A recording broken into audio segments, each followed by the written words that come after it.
on to it and shoot for the sky.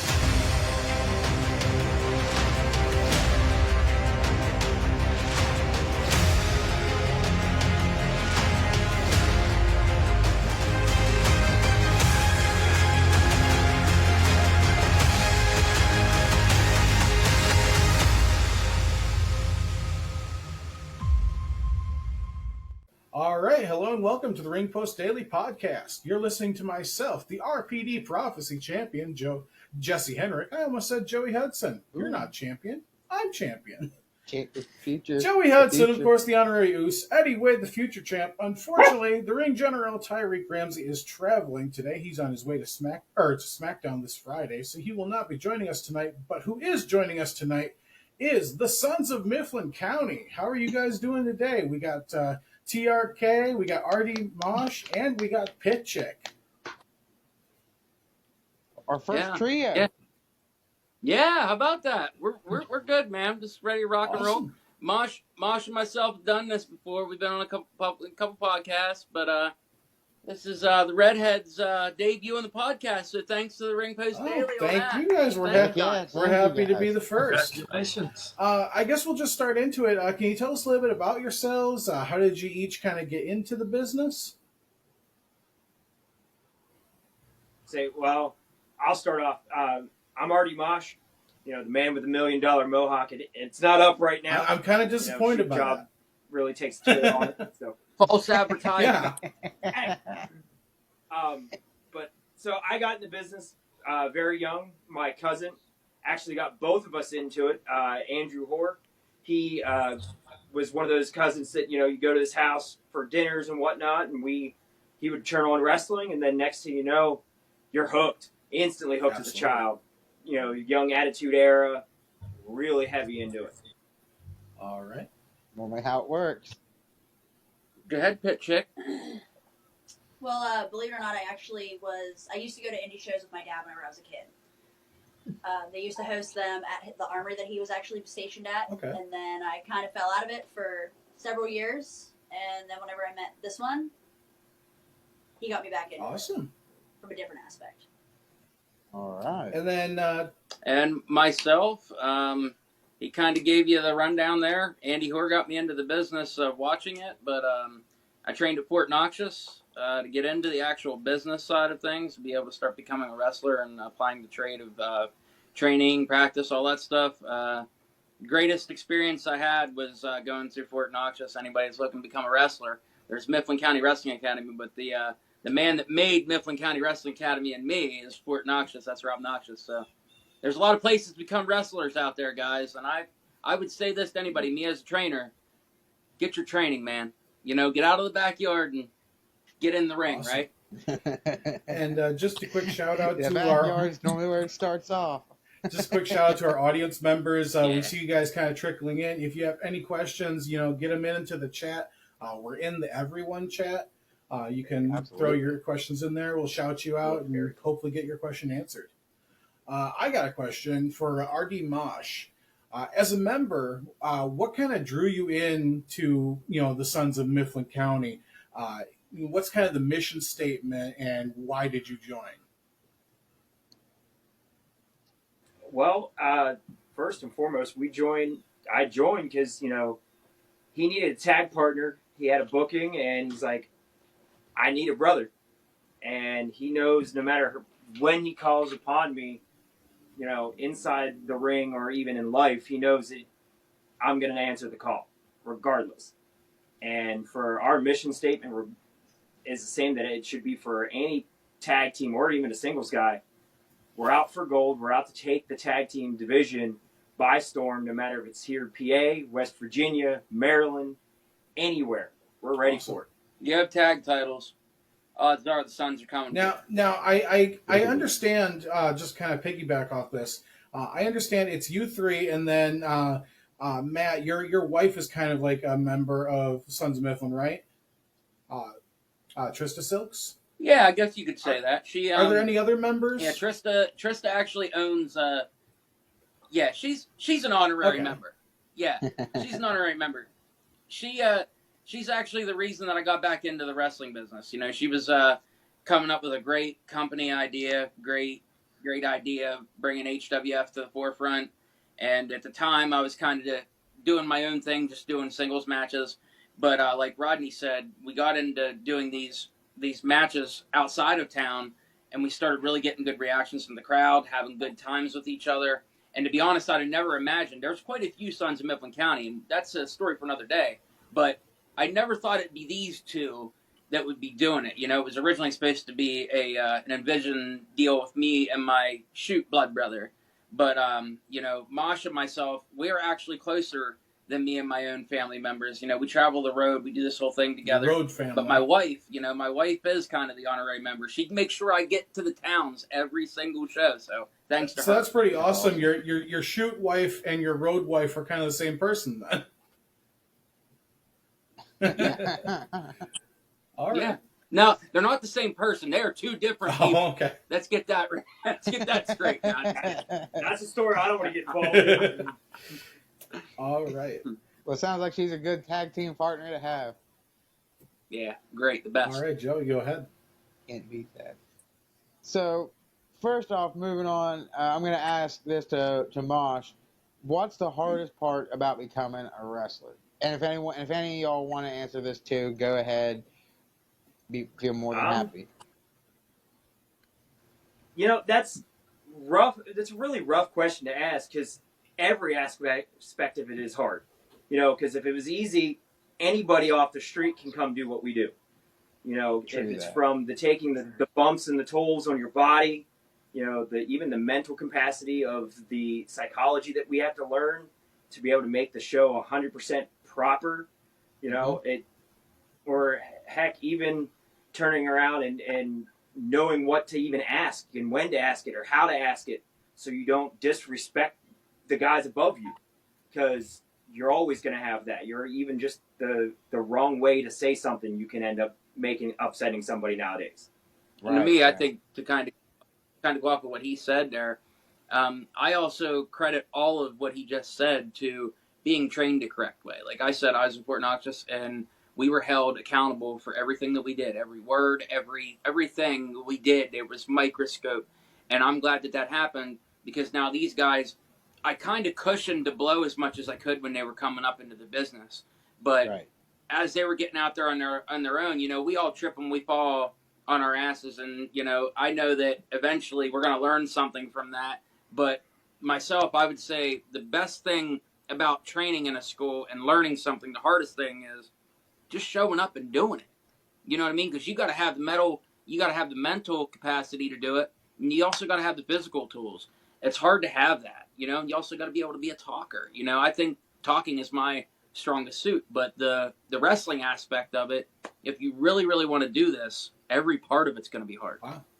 Absolutely, because you got to think, when you're going into wrestling, you're not going into wrestling as, for example, I'm not going to go into wrestling as Joey McDonald's worker, you know? No, like, you have to come up with a character. You have to figure out how this person talks separate from you. You have to figure out, like, all the ways that this character difference from you. And, yeah, I mean, I get it. Like, so much to learn, and it's not meant for everyone. It's really not. We've seen wrestlers come and go.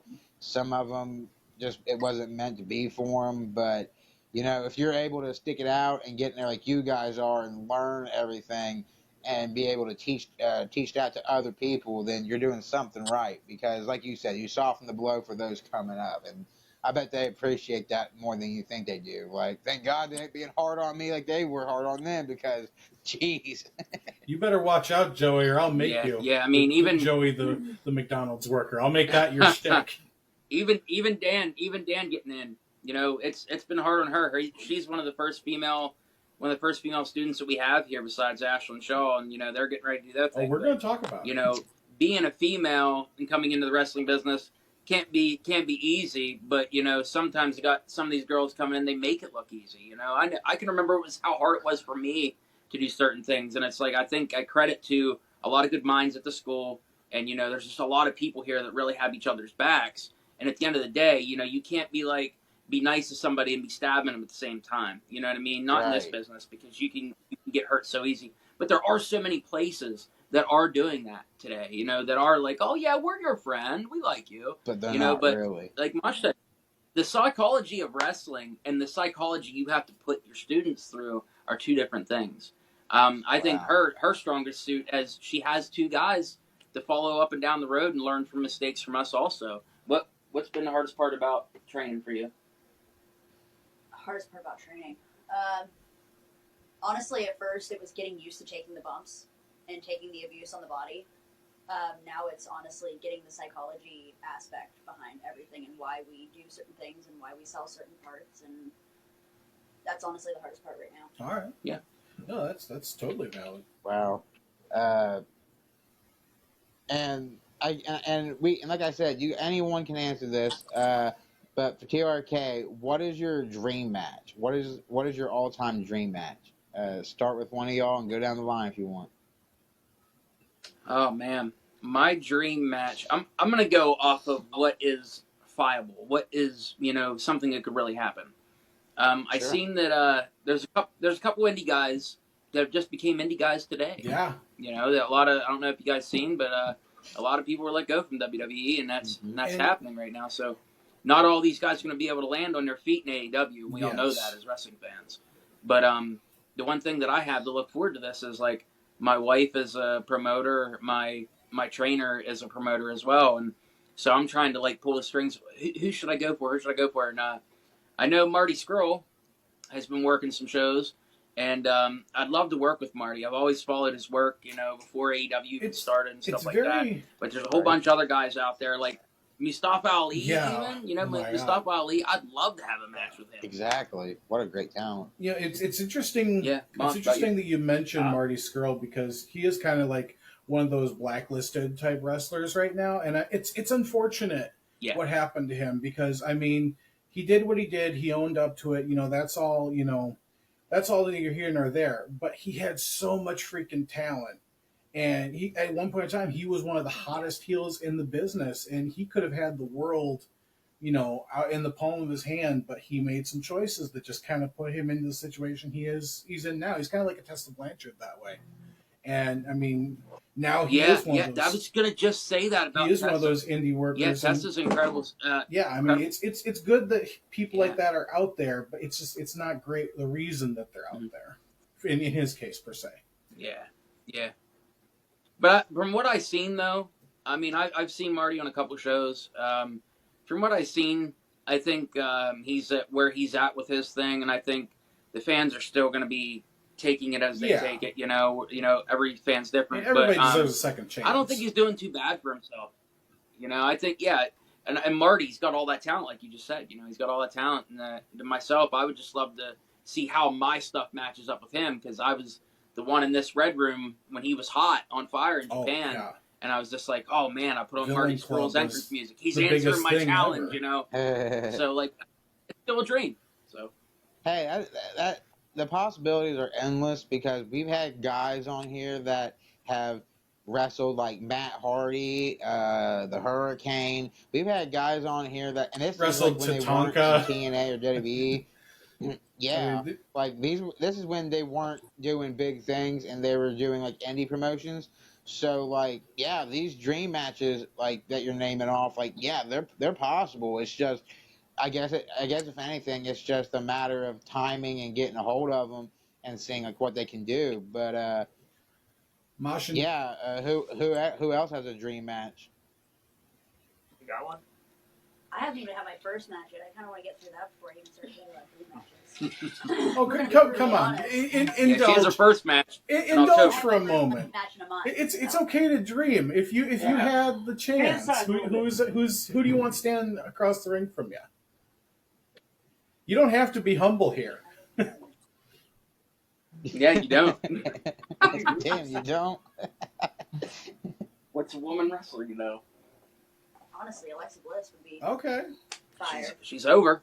That's my girl. Okay, which version of Alexa Bliss? Are you taking the goddess, or are you taking the evil doll Alexa? Oh, I want the evil doll. Really? 1,000%. Yeah. Gotta go with the goddess. I gotta go with the goddess too. Gotta go with the goddess. I really hope she comes back with that. See, because the way she dressed up in the other the other outfits were so much better. Like, Oh man, go ahead. Go ahead, Bub. I was just gonna say I'll always appreciate her work with Bray, especially now with hindsight. But as a character and as a wrestler, I think she was miles ahead with the goddess gimmick, and I feel like that was sort of ahead of its time. Yeah, sure. I'd really appreciate to see her come back. You know, I don't even want to see her right now. Like, obviously she's pregnant right now; she's got her own stuff going on. But I mean, we're talking a year or two down the line after she's got time to get her affairs in order and everything. Just imagine the goddess coming back at like a WrestleMania. That would be perfect, man. Yeah. But when she won the women's championship, I can remember getting very emotional. I thought that was the coolest thing ever, because she's not the tallest girl. Not all them girls are big in the first place. Yes, she did, man. Yes, she did. And it wasn't just all looks, man. No, I mean, I remember watching... for like Rey Mysterio, Yeah. Rey Mysterio, he wasn't the biggest guy ever, and I remember... wasn't the heaviest, the strongest, or the biggest, or tallest, but yet he came out on top, and, not only is he a Hall of Famer and one of the greatest, but, you can put Rey Mysterio in there with anyone, any size, and he can make the match work. And I think that's the same thing for Alexa Bliss. You can put her in there with someone that's like 8 foot tall, like Charlotte Flair, and she still manages to pull it off. Yeah, she's very believable that way. Like, I remember watching her early days in NXT. Like, there was even some pre like debut footage of her where she was gonna do like this hillbilly thing with Dax Harwood. But I mean, then she went from that to like the cheerleader thing to like the girl next door type thing to then she was the manager of oh god, I don't remember their names, but Blake and Murphy. I couldn't remember if they had a tag team name or something. But yeah, and then she went from that to getting called up as kind of an unknown, and she just ran with that opportunity. But anyways, back to So I would say who's Masha's? I was gonna say, so who's Masha's dream opponent? Oh, see, man, it's really tough. If I had to go singles, I wouldn't even know, man. There's so many good guys out there still working indies. Battle of the Mohawks. Reach out there. Battle of the Mohawks. You and Shannon Moore. See, a lot of people, and I would love it. Shannon Moore's a good one. Reaching back into inner childhood, because Tommy Dreamer's still working some indies here and there, even getting some of that roots off there. But a good one in my heart, in my head, and everything else is I can't leave him out of this. We've talked about it on the ways to work and everything else, but like a dream for us that I know that I hit on hard because of growing up is we want the Hardys because it would be more than anything. Right. Hitting the picture of what I watched as a kid that I idolized him, Edge, and Christian, the Dudleys together. But if any combination of those 6 guys in the ring together, if we could play.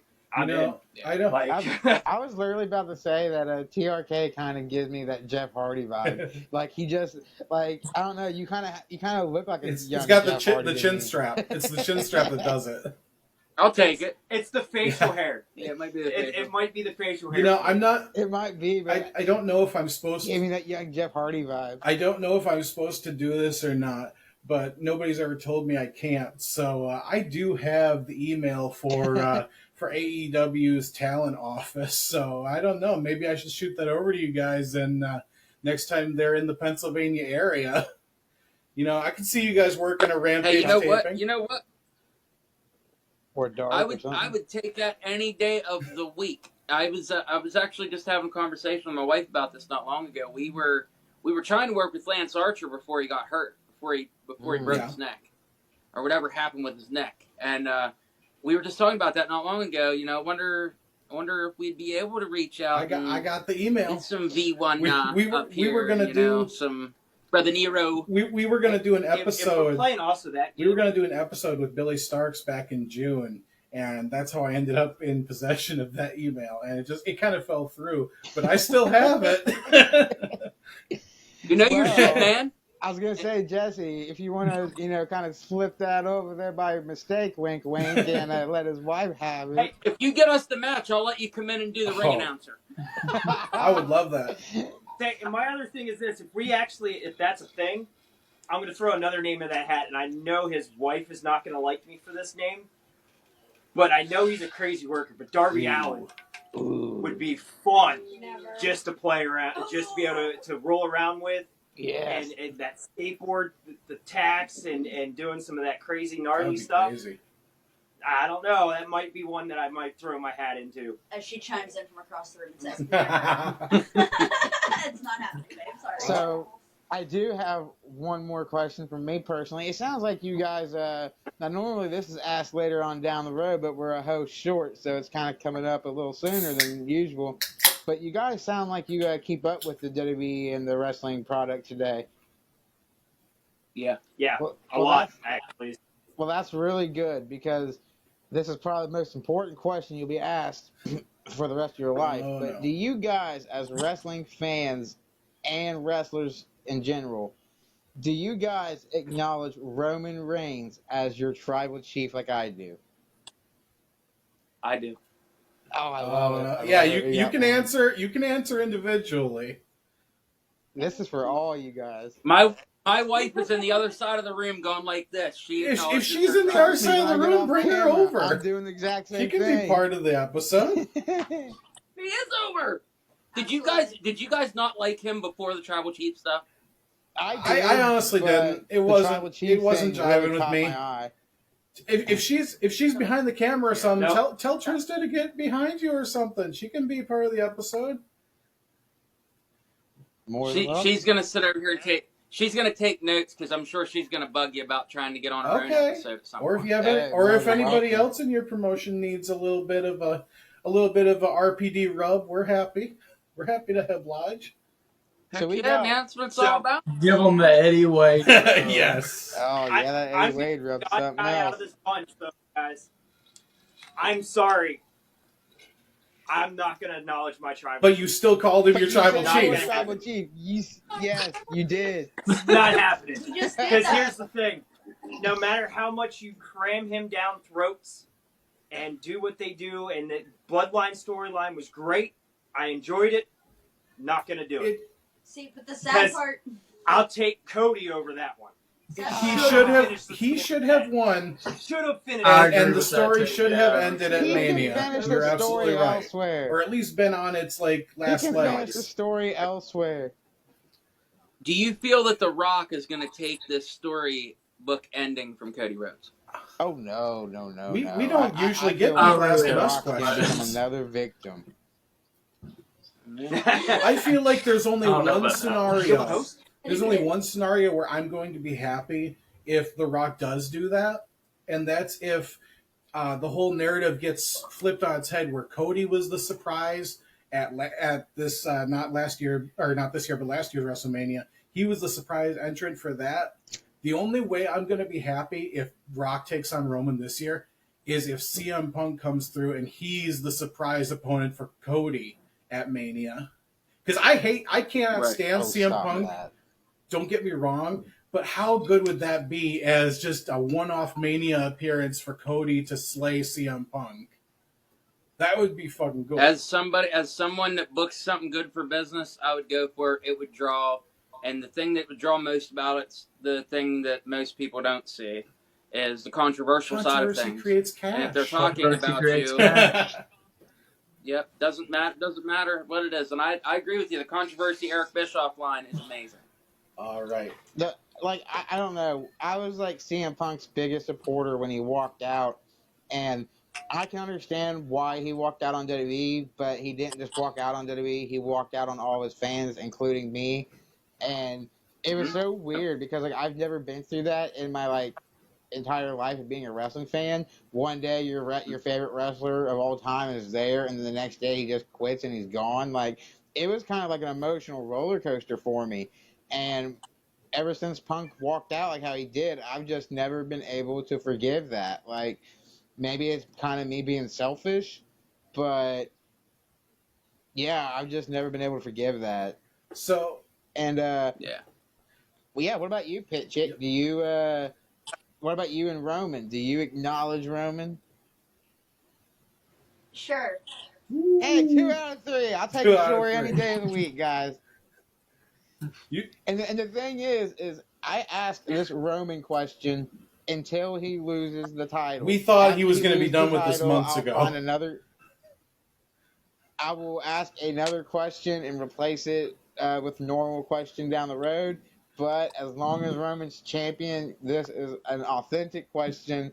It is like a mainstay on the show. It is. So the day Roman So- loses the title is the day RPD loses that I question. was about to say So a little bit of I'm hoping he holds it forever. a little bit of backstory on RPD. We started on essentially New Year's Day is when we began as like a brand. And Joey has asked that question to literally every guest we've ever had. When That's he loses awesome. the title, I will stop asking, but I'm hoping he holds it for like the rest of his career. I don't know what I'm going to ask in the place of it. I don't know. It's going to be. I don't think there's going to be anybody else to do what No, he's done. it's- Like in our lifetime, the rest of our lifetime, we're never going to see another. Yeah, Bruno. exactly. That's And to me, this is the closest you're that's going to get exactly to what's it. happening. That's exactly You know? what I've been getting at. Is this is like a once in a lifetime moment? Like your grandfather can tell you about. Oh, I remember when Bruno held it this long. Well, this ain't your grandpa's era anymore. This is our era, and we have that kind of with Roman Reigns right now. And this might be something that I'm telling my grandkids about one day, saying, "Oh, I like the wrestling product. Yeah, this guy held the title for a year, but let me tell you about a guy called Roman Reigns." You know, Like, I feel like that's a story I'll be telling my kids and grandkids one day. speaking of eras, I'm going to throw in sort of a bonus question for you guys. You know, because you guys are up on the product, and it sounds like you know a little bit about, you know, the history of the product for a little while back. Would you say that this like era of wrestling, I think they call it the realism era, would you say that this is surpassing the Attitude Era at this point? Because if you look at it objectively, WWE is bigger than they ever have been. Everybody kind of expects that. But then, you know, AEW is bigger than what WCW was. That's just an objective fact. NJPW is relevant. Women's wrestling across the board is taken seriously now. When are we going to stop, you know, saying the Attitude Era was better? You know, that's my view on it. What's you guys' view? That's fantastic. I'll take the first part, and then you guys can have it. The only thing I would say, social media is booming and has helped the business immensely, and I think wrestling as a whole is bigger now than what it was in the Attitude Era. It's easier to be able to get to a show, to be able to get to shows, and you know in general. But and if you can't go to big time TV shows, come watch us. You know we're trying to get our way up there. And I don't see us at like the bottom by any means. What I see us at is, you know, we got our finger on the pulse and seeing what these guys are doing on TV. They're the ones that get the first their reaction. So if something's not working, they get it right away. And we get it right away too because we're like, okay, we're definitely not gonna try that. Or it's another way of like maybe we should try that. Like with social media, I think it's changed the business of pro wrestling completely. It has, because if you think about it, back in the 90s, there really wasn't like all this dirt sheets and stuff going around, and there really wasn't Twitter to help yourself get over. Dave Meltzer was still in the cave somewhere. Yeah, and nowadays you go, you look online, and just about everywhere's got wrestling news. Wrestlers can get over on TikToks and Twitters. Like, I think social media has done more good than harm for wrestling. But I do think where it's harmed it is spoilers. Yes. Yes. I remember when Cody Rhodes came back, it was, Cody Rhodes possibly the guy coming back to face Rollins. And, like, after a while, it was kind of like, okay, well, it's probably going to be Cody. Now, if you would have took away the social media aspect of it, people would have might have said it was Cody, but it wouldn't have been out there online for everyone to read and make sense of it. The interest wouldn't have been there. Mm-hmm. You know? It would have been, I think it would have been more of a surprise. Yeah, it would have been. What about you? See, I'm going to agree. It's in the same aspects. You know, with social media, it's helped out everything else. You know, at the same sense, I see that the Attitude Era was more of that foundation where it helped put wrestling more 100% in the map. If we didn't have that boom then, we wouldn't have what we have today. So it's kind of that same topic, though. You can't have one without the other. Oh yeah, it's at that definitely time, symbiotic. you know. So to say that one is better than the other, I'm going to say they're equal because of the time periods.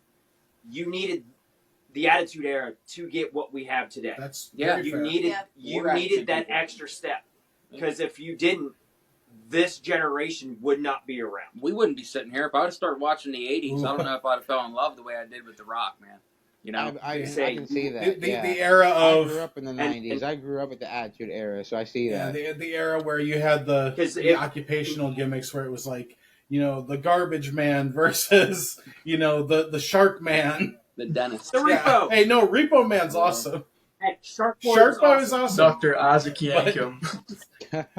You know what I'm yeah, saying. the evil dentist too, like a demonic demon. But in that same notion with you know, the way that the reality of everything has gone to where it's reality TV this and reality TV that, where it's broke the traditional aspect behind kayfabe and the wrestling industry that you don't see much anymore. And I personally miss that.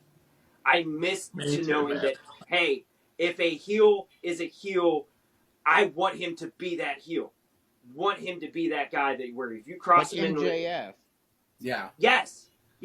When you see MJF at a Comic-Con, he is still that character. He If is you see still ripping MJF up at the supermarket, autographs he's still going to be right after he MJF. signs it. If I saw, And if I I saw, if I saw MJF outside of the ring and he was like all nice and polite, I'd be like, "That's not the MJF I'm Yeah. paying to see. I'm paying to see the guy that's about to tell me to f off and be a douche to me. That's what I want to see because Yeah. that's what I'm used to. Like I get it. That's like us. We just had the conversation the other day that if we had the chance to get our stuff in front of Jim Cornette because like we just love listening to him, he's hilarious. Like I told him, I was like, that'd be great just to get torn down Yeah. by Jim Cornette. Now if he'd be like, "Oh, you're doing pretty good, Matt," I'd be like, "No, that's not what I want." Dude, Hey, the that's biggest- one of my goals. That's one of my goals is to meet not MJF, meet Jim Cornette. meet Jim Yeah, Cornette and get a rile out of him.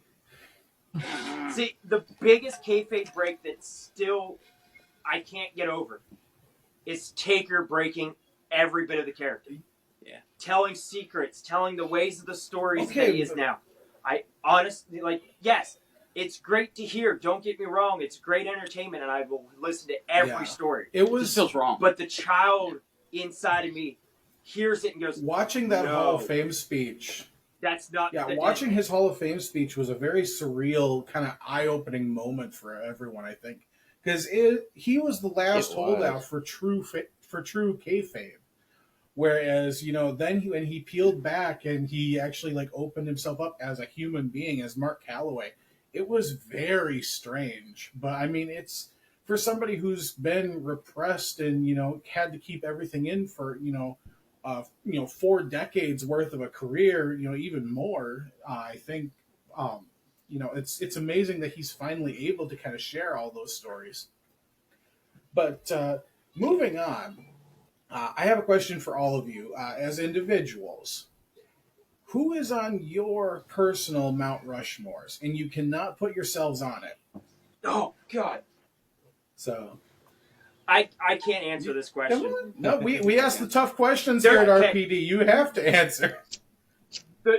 And I will preface this, and you can, after he answers, you can word the question for me. Reason why I cannot give that answer without having parameters of what era you're talking about, because I cannot mix eras. Reason being is because if you didn't have the ones beforehand, you don't have That's what why you it's have such now. a juicy You also have question. different eras. You have to.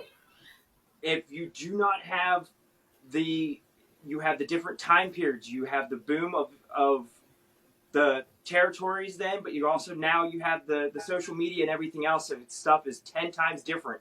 I can't compare like a Seth Rollins and a Hulk Hogan. I can't put them in the same era. I can't do that. You would have to bring I it tell a you lot what. more narrow. I tell you what, we'll take your answer last, but I'm gonna hold you to it. I want 4 names, all time. So Okay. TRK, let's hear Got yours. it. Oh, jeez. I just did actual Mount Rushmore not too long ago, and it's actually like the recent. You know, I had Rollins on there, Cody Rhodes, the Bucks. I'm a huge fan of those guys, but that's the newest era. I'm gonna go back to my time, the '90s, and I'll just rattle them off easy because it's right there. Stone Cold, The Rock, Mankind, Triple H. I would probably take Mankind out and put Undertaker in there. Maybe flip that around a little bit. But to me, those are the guys that really made me feel like I was watching something that wasn't God, characters. yeah. Like you never questioned a word that The No. Rock was saying. And he would even like make fun of other people in their promos, like, "Oh, I'm gonna come kick your ass this Friday night." No, he did it differently, and like he made you read it. And like, I think one of the greatest of promos is Jake Roberts. I always go to Jake Roberts. He's able to pull you in Okay. slowly. So I Yeah. feel The Rock was able to do that, but on another level. The Rock was able to keep you up the whole time in a business where you're climbing to the finish. You always felt like you were at the finish with The Rock. You always felt like you were getting your money's worth. That's So why I love while that the other era. two Well, kind the of think, funny thing about The Rock is while the other two, the funny thing about The Rock is he was Rocky Maivia, and then who would have ever expected it? You know, years later, he'd have all these catchphrases, quick on the mic. Back as Rocky Maivia, you would have never, ever expected Rocky Maivia to become The Rock on the mic. Like, I'm just saying, you would have never expected it. so Matt, since it sounds like I finally found someone who might be able to understand what I'm saying with this. Since you bring up Jake Roberts and his promo and his style, is it fair to say that someone, because I feel like he gets misunderstood a lot, but someone like Karrion Kross in today's day and age, is it fair to kind of say he's this generation's Jake Roberts? Where he doesn't need the belts, but he's an awesome promo and he's an awesome, like, he's like a mid tier, heel to kind of send someone up on their way up to, something bigger and better.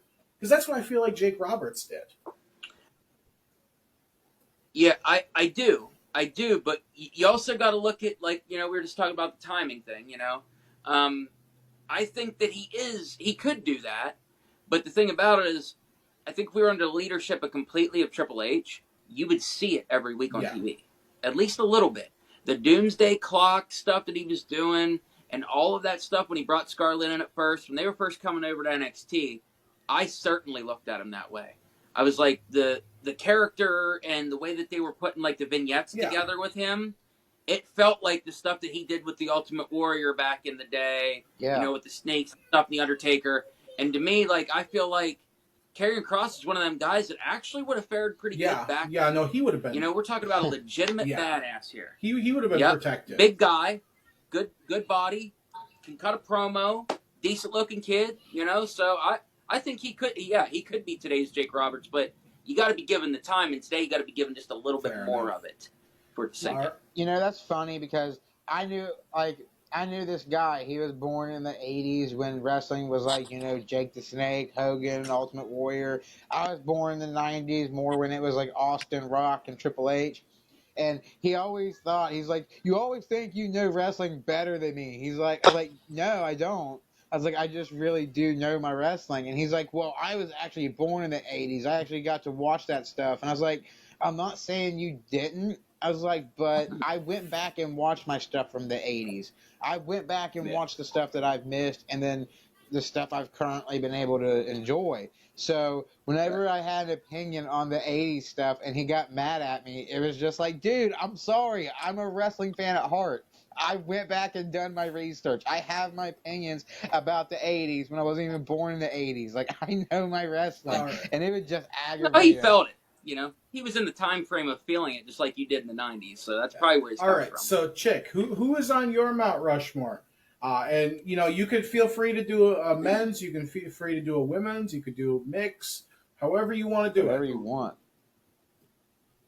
Honestly, this one here Okay. hit the nail on the head. That would have been my four that I would have picked as well. Because that's the stuff I grew up with. That's what I watched with my dad growing up. So Okay. what got me So into it. you're talking Rock, Stone Cold, Undertaker, Mankind. Okay. That's fair. Yeah. Which, by the way, they should know this. I think it's good, like 60-70% of the time you ask this question, Undertaker normally pops up. It's either Undertaker or Mount Ric Rushmore. Flair or both. Yeah, Taker's shown up on about 70% of them though. All right. Well, then back to Good reason why. back to the one who is fearing the question the most. It seems, Mosh. I need 4 individuals. All right, I'll grab one from each era. How's that? How's There that you sound? go. Lovely. All right, so I'll have to go Okay. Flair. Woo. Grab Flair from the '80s, whatnot. Attitude Era, we'll have to go with. We'll go Taker. From that era. Then you have the Ruthless Aggression era. You're gonna have to grab Cena, because if you didn't, he was very, brought a lot of the younger generation in. Everything else carried that whole era through, and then you have the generation now. So it's gonna be, oh geez, I would either plug in either Seth or Cody at the moment. Roman. Say, or even Roman. You can have the 3 of them battle it out for that Okay. last spot, because they all do very great things that each one can. Somebody drops the ball on something, but one of the other guys are picking it up. I do respect you for putting Cena on there though, because Cena's my hero. And it's not even really because of the wrestling stuff. It's more like what he does outside for the kids and everything. Yes. And Cena will always be my number one just because of what he means to people more than his wrestling. But just, we saw the Hulk Hogan scandal come out, and so much Hulkamaniacs were crushed when they saw how their hero was. And to this day, we have not heard a bad word about Cena. Even when he's not wrestling, he's doing stuff for people and kids, and that's why Cena will always be like. If I could put Cena on 2 places on the Mount Rushmore, I would. Yeah. See, and a thing that I've read is not even him doing stuff great for kids. If anybody asks him, I've heard and read an interview where when they made the Barbie movie, where they legitly knew he was in town, they walked and said, "Hey, do you want to come join us for this movie?" And he's like, "Yeah, sure. Like, we're gonna make a spot for you." People don't just make spots for you for no reason. Like, that's a thing. If people are making spots, you are an attraction and people want you around, and you're doing great for others. All right. Yeah.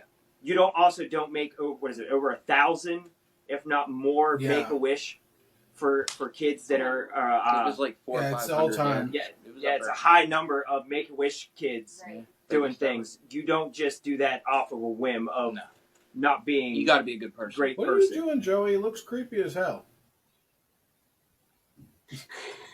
Yeah, Don't run away. Don't bite. Come back. Well, anyways, moving on. You know what? We have our own wrestler in the building, so to speak. Eddie Wade wrestles over in Kentucky with TSW. He's training, he's getting in there, and he's got some questions for you guys. So take it off, Eddie. Cool. My first question is for all of you. What is the origins of the Sons of Mifflin County? Just because I was curious about that when I was doing my research on you. Just something I was wondering. Okay, that's a great question, dude, and kudos to you for training. We need younger guys breaking into the He's business only and stuff 19. like that. So good on you for taking the right steps. What I would what I would say Joey, we can't on the really whole see you. entire on the aspect of the origins, I guess we were born here. We were born here in Mifflin County, where we started all of our backyard stuff here in Mifflin County. And there for a while, I was even thinking about, maybe we could just be the Sons, but then you take away the flavor, man, and like everything that we do, like, is down to our area code, like Rey Mysterio does 619, we do the welcome to 717, and we try to do everything we can off of our area here. But I guess it's always goes back to me too for saying, like, this area has always been known for not great things. There was an epidemic with drugs here for a long time, and for me, I look at it as like this is our way of being able to show that, like, look, you can actually do something. We were told by everybody, this won't work. People won't watch you, blah, blah, blah. You know, from elementary school on, I was told this wasn't going to happen. But Mifflin County is what gave me my dreams to become a professional athlete. And it also gave me the right to be able to stand next to my friends and have a great time doing this. You make a little bit of money, and the relationships are amazing. But the Mifflin County thing overall is, I'm just really thankful for everybody that, you know, supported me here. And they dubbed me the Lewistown legend. You know, we're in Lewistown here in Mifflin County. But to me, you know, this land, I say it in promos, that this is the greatest piece of land in the state of Pennsylvania. When I say that, I truly do believe that, because that's where we're training. This is where we're perfecting our craft. And when we go out on the road, we go to these different shows, we are giving them elements of what this place is all about. And what it's all about is hard work. What's that? Yeah, that's what you just said. Yep. Yep. I love that. I love that. Yep. We still live here. We travel to work together. You name it, man.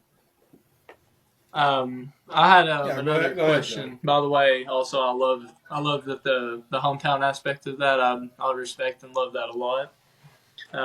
But this question's for Pit Chick actually. What superstars, or if any specific, made you fall in love with the business? Oh my god. Should be the first thing that comes to your mind. Yep. Even that. Okay. I'm sorry. Eddie, can you take that from the top? Who were you watching this study, Lita? I'm sorry, guys. You're good. So, Eddie, just go ahead. Go ahead. The main person who I've been studying, honestly, Lita. Stop. It's a really good one. Yeah, like there's the footage that there is of me, you know, stirring the pot and doing my antics that I've done in the ring so far. The boys noticed that I do what they called a Lita hop without me even realizing I was doing it. So it's kind of like a subliminal That's type awesome. thing. So you would say that Lita's, you know, a big influence then? It's awesome. Most definitely. All right. And yeah, I remember seeing some of the stuff from her and Edge from back in the day. They got some heat. Oh yeah. So, But I have one more question. It's for TRK. So I was wanting you to kind of go back to when you first started training, like the very first day. What advice would you give, or what would you say to your younger self? Shut up. I would have said keep your mouth closed and keep your ears open. It's the same advice that there's three things I say. I say listen, you know, keep your ears closed and listen. And the other thing is buy boots. Buy boots. Buy real knee pads. You know, to me that is just a big thing. You know, getting into the business. When I started my first day of training, I heard, hey, well, you know, you might be able to sell tickets because you might appeal to younger girls or something like that. But at the end of the day, that's only going to get you so far. You know, you got to be able to look the part. You got to be able to talk the part. My first day of training at Fort Noxious, I made it probably 45 minutes into the training before my trainer stopped everybody. We're talking 32 people, put me on the spot and said, you will not disrespect me. You will not cut me off, which indicated me right away, never bring your wife with you to training again. Because I thought I was just being a tough guy. And I learned real quick that that's not what you're here to do. I mean, this guy traveled an hour to come here to show me things that really he doesn't owe me. He doesn't owe to anybody. But he took the time to teach me that, and I credit everything to him. He taught me everything the hard way, and I would just say, close your ears, open your eyes, pay attention, and listen, and invest in yourself. Awesome. That's awesome advice. I appreciate that. But I am the manager of Mr. Eddie Wade here, future world champion. Do you guys have any advice that a manager could take and maybe toward his wrestler? Because right now my main experience, I guess my main inspiration is Paul Heyman. I try to take things from him, and I try to be the best manager for Mr. Eddie Wade here as much as possible. But do you guys have any? I mean, not just for me, but anyone wanting to be a manager? Do you have any info for people like me?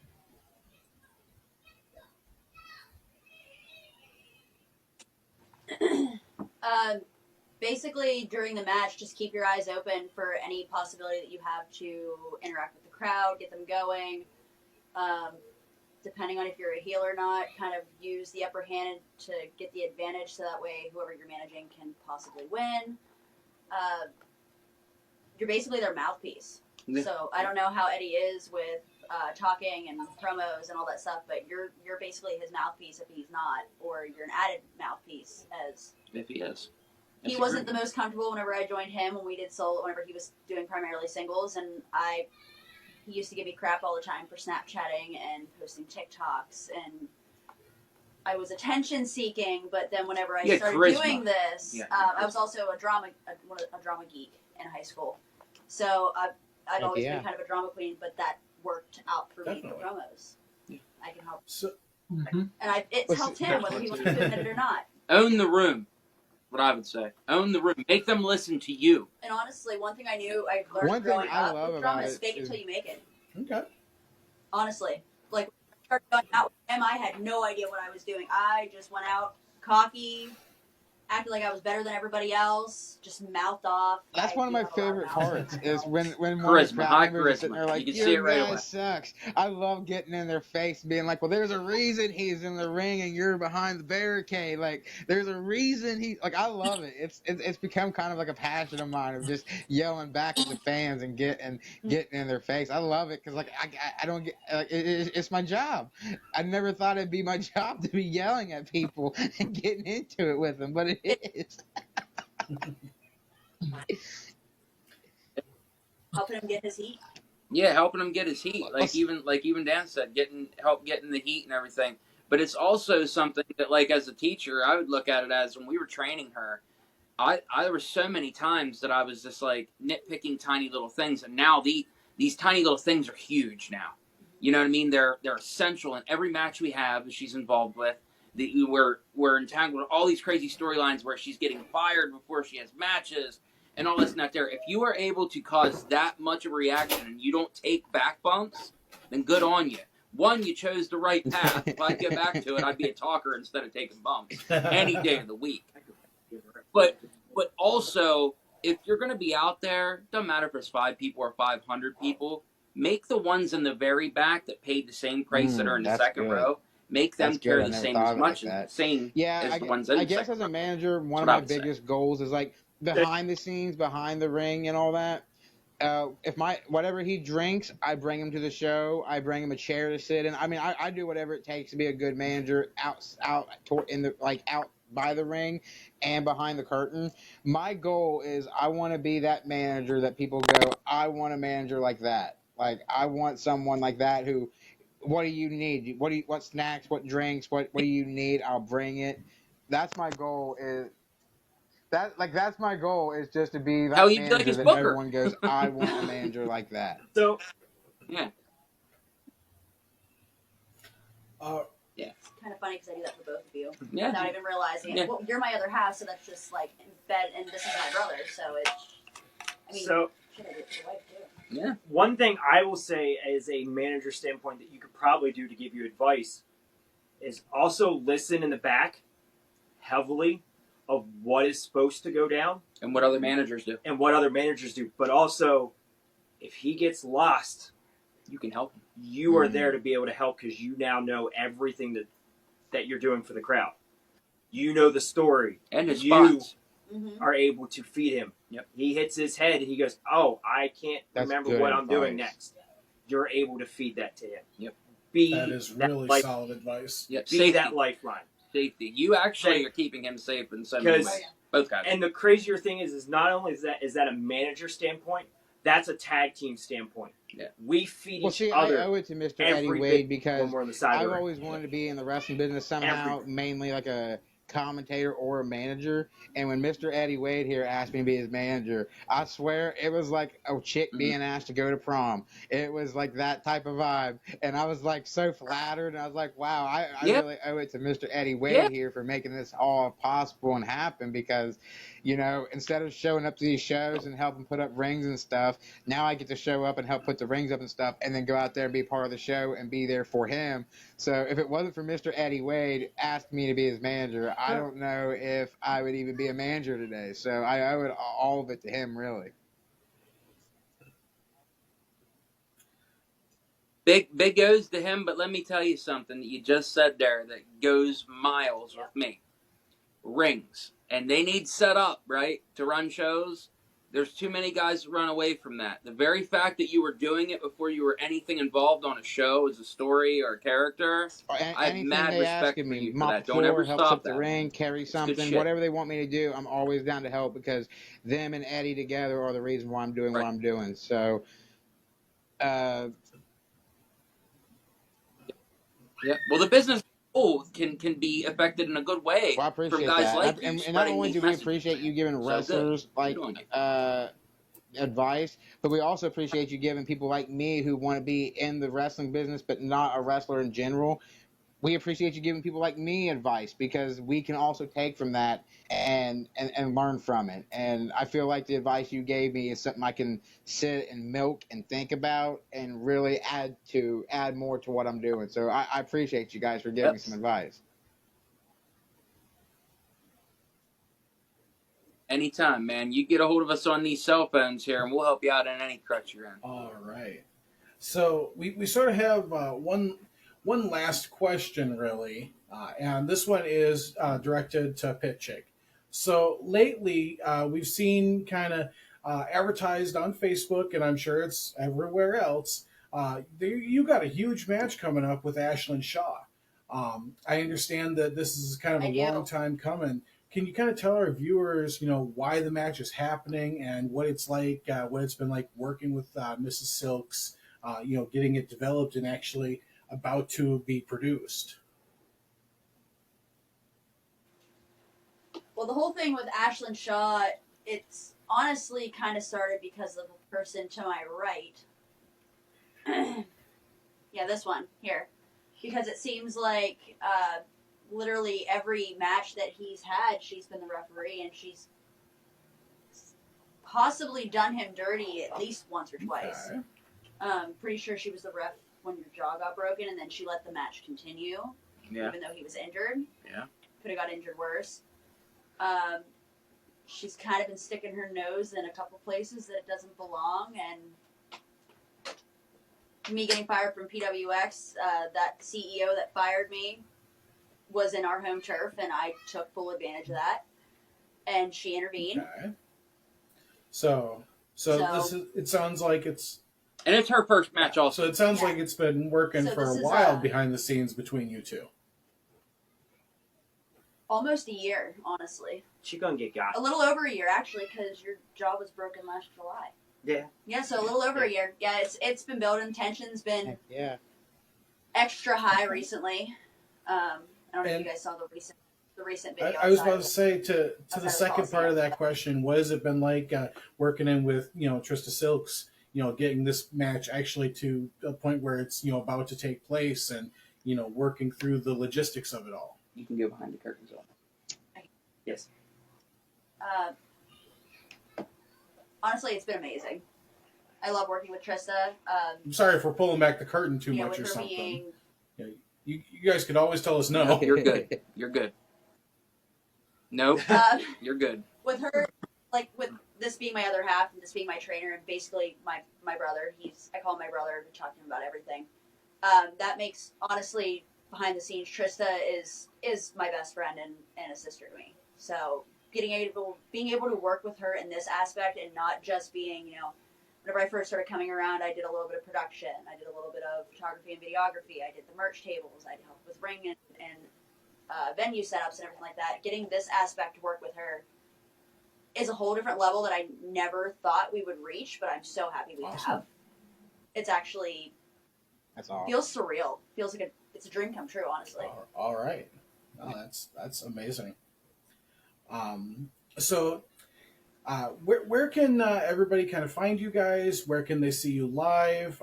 If you have any upcoming matches other than the one we just spoke about, now's the time to plug them. And if you have any kind of closing thoughts for our viewers. Okay, I'll take the 7th. You take the 21st. You take the 28th. Okay. Okay. So October 7th in McKeesport, it's PWX Pro Wrestling Express. Sons of Mifflin County be taking on two up and comers. They're known as the Connell Brothers. They started at our school actually not too long ago, 6 months or so ago. Fast Rising Stars will be wrestling these guys in McKeesport October 7th. We're really pumped up about the match. Shoot Brothers going against brothers that have literally been friends longer than both these guys have been alive. But at the same time, you're going to be able to find us PWX there. And Mosh, what about the October 19th also? That's it, yeah. October 19th, we'll actually be in Voltage down in, we still in West Virginia? Yeah, it might be, I think, it's Martinsville, West Virginia. Down there for Voltage there, doing stuff there. Critique.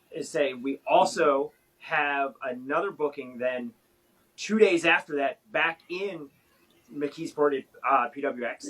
And we're going to let that one be announced first before we... before we drop the ball on that one. And what about you? Our home show. Yeah, our home show here in Lewistown on October 28th at the Lewistown Community Center. Ooh. We have Nightmare at the Coliseum Awesome. 2, And where you will see. yeah, I mean that was in sync. You can't tell that we don't spend a lot of time together. We aren't together all the time, in and out of the ring. And who are you wrestling on that date? Yeah, I will be going up against Ashton Shaw on that day. Yep. Are the Sons of Mifflin also wrestling on that time? Yes, we'll be wrestling the Nightmare at the Coliseum show. Also, we're actually I'll announce it. We're trying to reach out to another person in Mifflin County that trains with us. He's a very hard one to reach. Okay. He is. I let him see the vest today, and he was not happy that it's not purple. Edward James, hell of a talent, another guy that wrestles here in Mifflin County. We're hoping to get him to do a 6-man tag at Nightmare at the Coliseum and give Riot City, that's Sicken, Jason Drake, and Ron Holiday. They stole our HWF Tag Team Championships before they got to even debuted. So if anything, I think it's time that we get in there. We do it as a 6-man. I don't even know. Maybe we'll have Pitchick out there just to make sure nothing goes sideways. I mean, if you're still around after that, that's not jump the hurdles too fast. I think I'll be fine. No. Yeah, that's you not. gotta That's handle not, that. Hey, that's not I'm good all way. small, but I'm. But anyway, there's a lot of Awesome. wrestles coming up, and it's between HWF, PWX, and we'll- Voltage Pro Wrestling. We'll put Thanks to put everybody. the links to those associations and the dates in the description when this video goes out. And then can I get each of you guys, if you have any socials that you guys, your fans can connect with you? What are they? Facebook. Yes, we all got Facebook, and nowadays, if you don't have Facebook, you're hiding in a cave. But you can get me on Artie Mosh. It's my fan page. But if you even want, my shoot one is Rodney Deal. You can also, if you're in town here or you're traveling, coming up in town, you can get some fresh ink done. Now I am a tattoo artist as well. Awesome. You can find me I on. want some more ink for sure. Bring it on, brother. I got you. It's great, man. It's fun.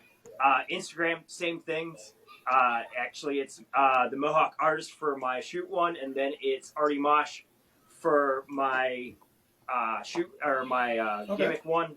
I update those as frequently as I can possibly try. So, What about you? Honestly, for me, the two that I'm going to throw out there is I obviously have my fan page for Facebook. It's just Pitchick, 2 words, and I also post some wrestle stuff on TikTok. You can look up. It's all one word. Oh, hey, Dippy, like the eggs. It is a public profile as well, so definitely. I'm very dippy. Yeah, and then I got Facebook. I'm on Instagram. We're trying to get going a little bit more with the Twitter thing. Trying to get more things out on there. Trying to get more video out of there. started TikTok. You got all the socials out there. Matt TRK Silks, you find me there. But we're also on Pro Wrestling Tees. Right now, we have 2 designs up that is actually one of the shirts I'm wearing now has me and Artie Mosh on it. And there's been a brand new one that's put up with all 3 of us from the last show right here in Lewistown. It was Summerfest, awesome. And we got some awesome new merch out there. But yeah, awesome. I'm on all the socials. We don't have a Suns page yet. We're getting there. We're building up a little bit of equity to put out there. Now, but I do want to add you can find us anywhere. If you guys have any matches or events coming up, since you guys are in touch with Jesse, if you guys ever want further promotion on it, you send Jesse the graphics and the links and stuff, and we'll be more than happy to share it on our page, because that's what we do. We share. We try to get you guys over as much as possible, get more eyes on you, and not just by a podcast episode, but if we can share something and get more likes, more views on it, that's what we're here to do. Absolutely. Yeah. That's fantastic. Thank you, guys. Thank you, guys. You know, more than anything is thank you to you guys. You guys reached out to us and wanted to talk to us. Yeah. And more than happy so to sit down and have a cool. conversation with How you guys could we more not? and more again.